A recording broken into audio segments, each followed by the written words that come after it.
My sister died last Tuesday, and the last thing she said to me wasn't an apology. It was a confession that made me realize I had wasted half a century hating the only person who actually tried to protect me. I'm 78 years old. My name is Lorraine, and I need to tell you this before I lose the nerve, because if I don't say it now, I'm going to carry it to my own grave, and I refuse to let that happen. I grew up in a small house on Birch Street in Memphis, Tennessee. 1948, 3 bedrooms, 1 bathroom, 5 children. My sister Dolores was 2 years older than me. We shared a bed until I was 14. Same mattress, same thin blanket, same crack in the ceiling we used to trace shapes in with our fingers at night. She used to call me her shadow. I called her my shield. We were close, not the kind of close people talk about at family reunions to sound sweet. I mean the kind where she would take the belt from me when Mama was having one of her days.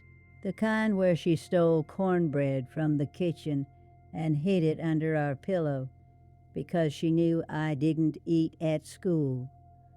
That kind of close. And then something happened. It didn't happen all at once. It happened the way rust happens. Slow, quiet. And by the time you notice, you've already lost a thing.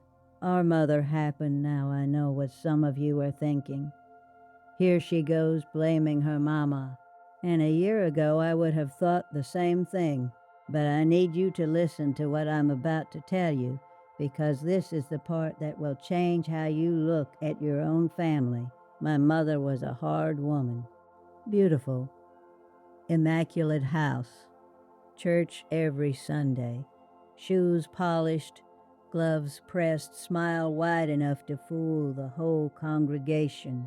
And behind that front door, she was something else entirely. She had a system, and the system was simple. She would tell me things about Dolores. Quiet things. Things you wouldn't even think to question. Your sister said you weren't smart enough for college, Lorraine. Dolores told Mrs. Sumper Williams you were the difficult one. I overheard your sister say she's embarrassed to bring friends home because of you. None of it was true. Not one word of it was true. But I didn't know that. I was 16, 17 years old, carrying those words around inside me like stones in my pockets, and my mother, she was doing the exact same thing to Dolores, telling her I said things I never said, telling her I looked down on her, telling her I was the favorite and I rubbed it in behind her back. She played us like instruments, and she never missed a note. By the time I was 20, Dolores and I barely spoke. By the time I was 25, we didn't speak at all. And by the time I was 30, I had moved to Chicago, started a family, and convinced myself that my sister was my enemy. 50 years that woman kept us apart. And here's the part that haunts me to this day. I built an entire life around that lie. I married a man named Curtis in 1971. Good man, patient man. And when Curtis asked me why I never talked to my sister, I told him what I believed at the time. She's jealous of me. She always was. I said that about the girl who used to take the belt for me, the girl who hid cornbread under our pillow. I said she was the problem, and Curtis, he believed me. Because why wouldn't he? I believed it myself. Now let me tell you about somebody named Irene. Irene was a woman I worked with at the hospital for 22 years. Irene had a sister too, and Irene's story was almost identical to mine. Two sisters, same kind of mother, same poison dripped in the ears for decades, except Irene's sister died in 2003, suddenly unnervous, gone at 59. Irene told me once, over lunch, she said, "Lorraine, the worst part isn't that she died. The worst part is I didn't cry." I sat at the funeral dry-eyed and angry, and it took me another 10 years to realize I was angry at the wrong person. I should have listened to Irene. I should have heard that story and called my sister that night. But I didn't, because the biggest lie you're probably telling yourself right now is this: I have time. You don't. You think you do. You think there will be a right moment, a holiday, a birthday, a phone call where the words just come out perfectly. Let me save you the fantasy. That moment doesn't come. It didn't come for me in 50 years. But that wasn't the hardest pill to swallow. Last month, I got a phone call from my niece, Tanya, Dolores's daughter, a girl I hadn't spoken to in over 30 years. She said, "Auntie Lorraine, Mama is in the hospital, stage 4. She's asking for you." She's asking for you, 4 words. Those 4 words hit me harder than anything my mother ever said.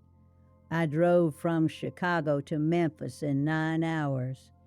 Didn't stop except for gas. Didn't eat. Didn't turn on the radio. Just drove. And the whole time, I kept thinking, what do I even say to this woman?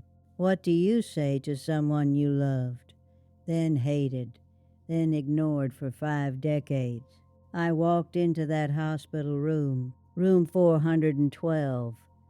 I remember because the number was crooked on the door, like somebody had bumped it and nobody cared enough to fix it. And there she was, Dolores, 80 years old, tubes in her arms, skin so thin I could see her veins, hair almost gone, but her eyes were exactly the same eyes that used to trace shapes on the ceiling with me in the dark. She looked at me and she said something I will never forget. She said, "Lorraine, Mama lied." 2 words. Mama lied.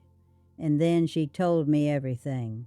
She told me that Mama had told her I called her stupid, that I told the neighbors she was trashy, that I said I wished I was an only child.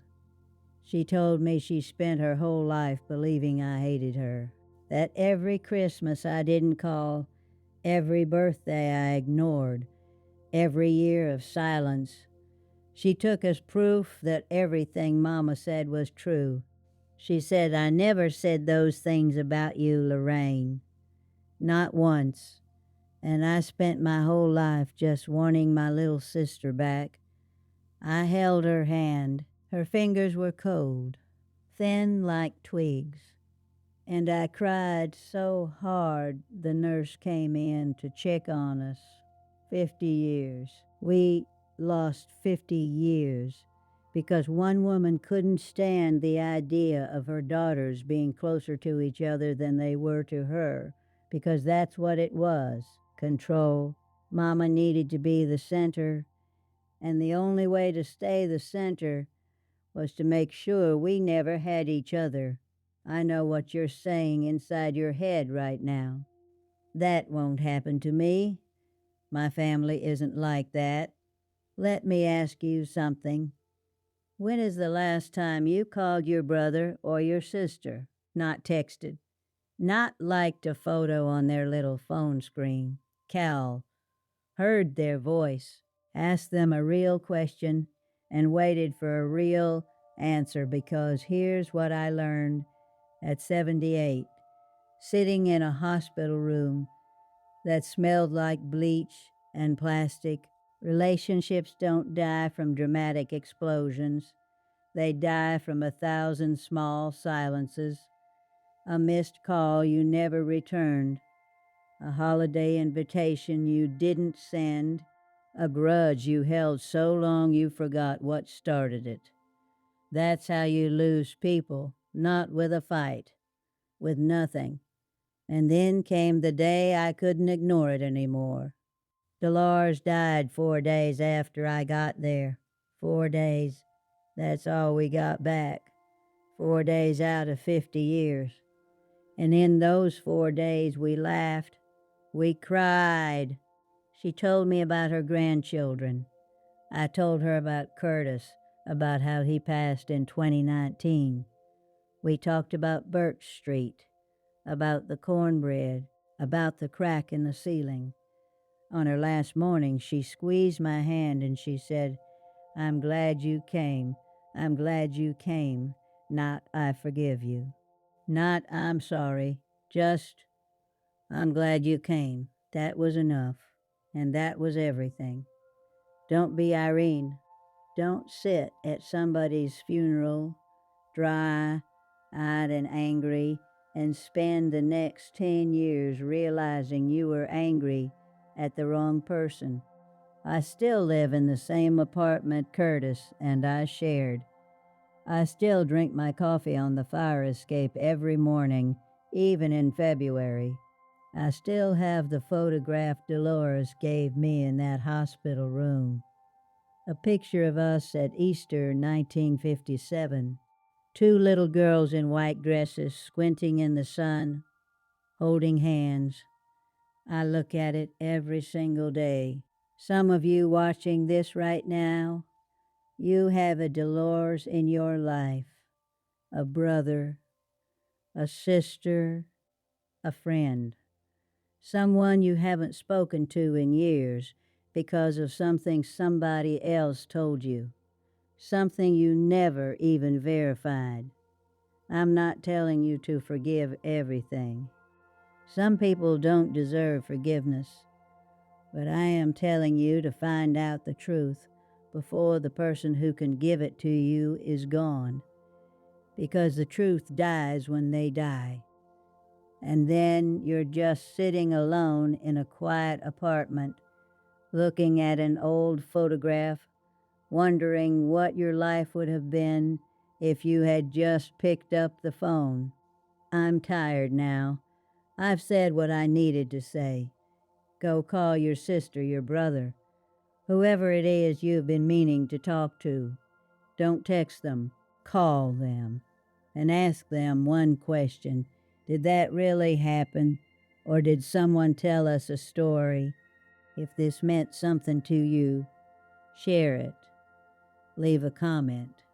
Tell somebody you love them today, not someday, today.